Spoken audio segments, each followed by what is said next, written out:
So Scott Mendelson once again says something that I have to take issue with, and I know that he said that he liked Alita Battle Angel, but I just I just don't trust the guy, and I never really have trusted him.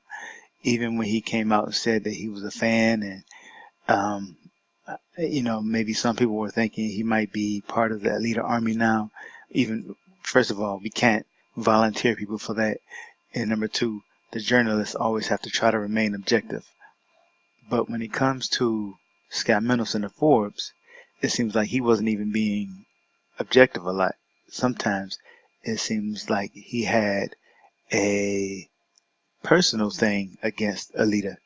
So either it was personal or he was being pushed to do something. But honestly, I feel like he just likes to play both sides.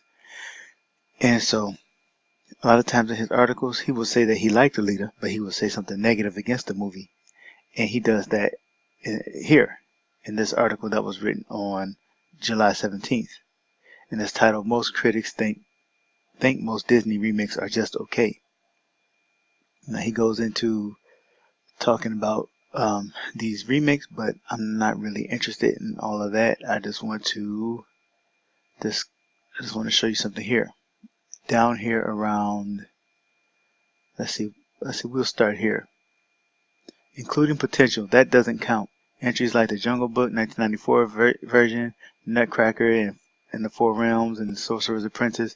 The average tomato meter score for the 18 flicks in question is 59.2%. That's just this side of rotten, but that's not an abysmal average. It means that 59% of all participating critics have ranked the movie as being as least good, or 6 out of 10.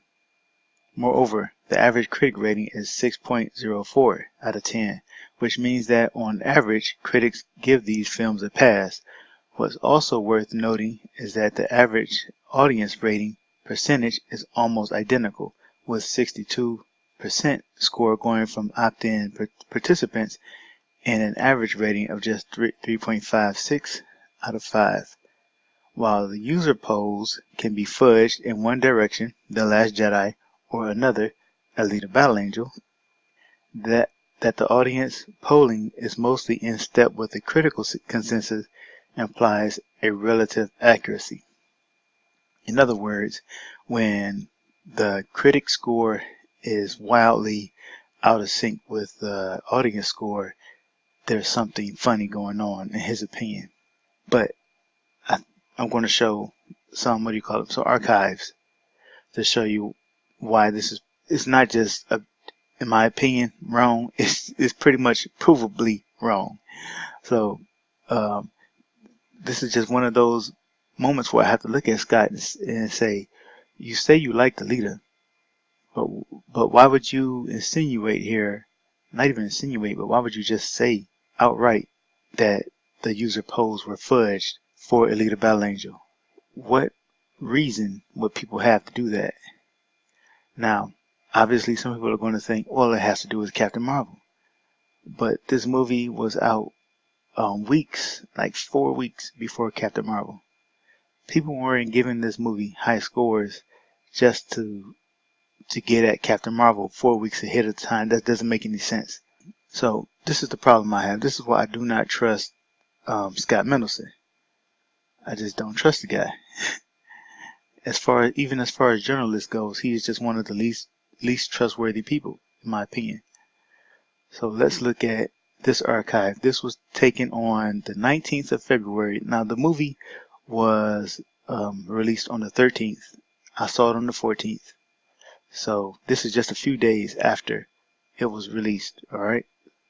And the critics had Alita at 59%, which is where Alita was for the longest time.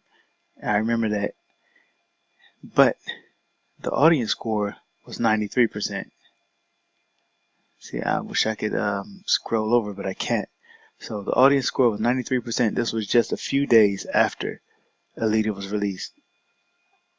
What reason would anybody have to fudge these numbers?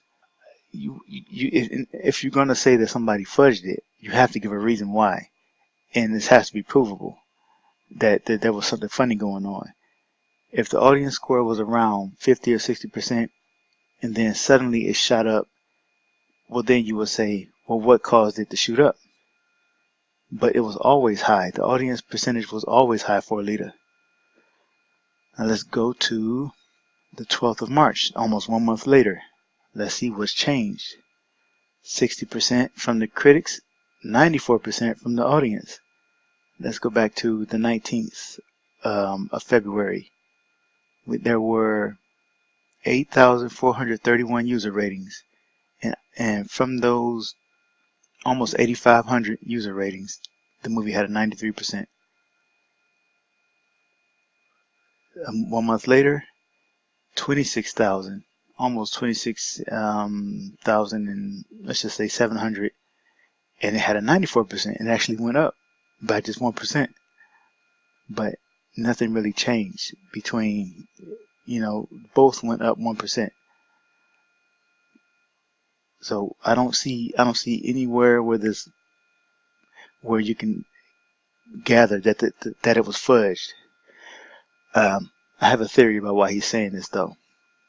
Now let's go to the 22nd of July. I just took this one. Let's see what we have here. This is just a really terrible. All right, so that's a 61%. I don't know why it looks like this, but that's a 61%. I don't want to give them any clicks, so we're just gonna have to deal with this.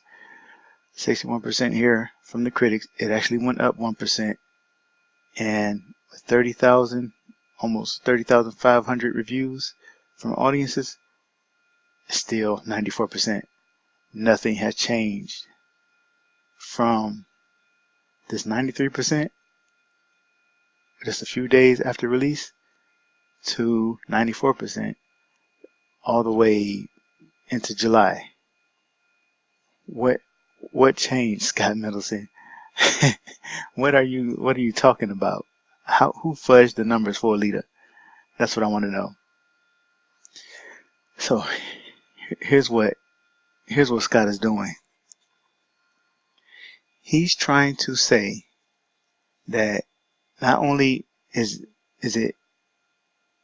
do you have to disregard the audience scores if they don't match the critic scores, but he's also saying that in cases where they don't match, there's something funny going on. But it's not the critics to be blamed, according to him. It's the audiences who have fudged things.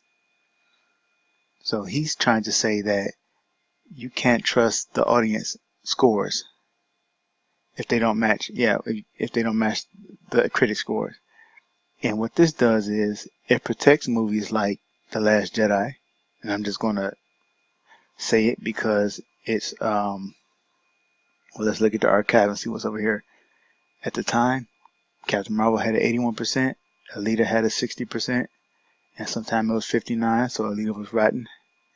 And if you were looking for a movie to go see, you were like, what are we going to go see tonight?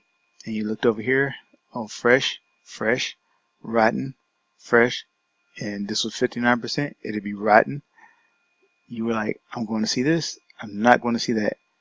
This movie made over $1 billion. This movie only made 85 million in the U.S. domestic. U.S. 85 million. Absolutely crushed. Alita got absolutely annihilated. I mean, the critics have to take some blame for that. I'm sorry, they do. So, but anyway, my point is, who fudged the numbers? Scott Mendelson. What proof can you provide that somebody fudged the numbers in favor of Alita Battle Angel? Now, when he says user polls, I'm assuming, not even assuming, it's pretty clear he's talking about the tomato, the average audience rating. There it is, tomato meter, and for the audience, not the threads on Twitter. Even though we often win those as the Alita Army, we often win those, but he's talking about these numbers right here. But you can't just say those things without proof, Scott. So. Just one more reason why you can't be trusted.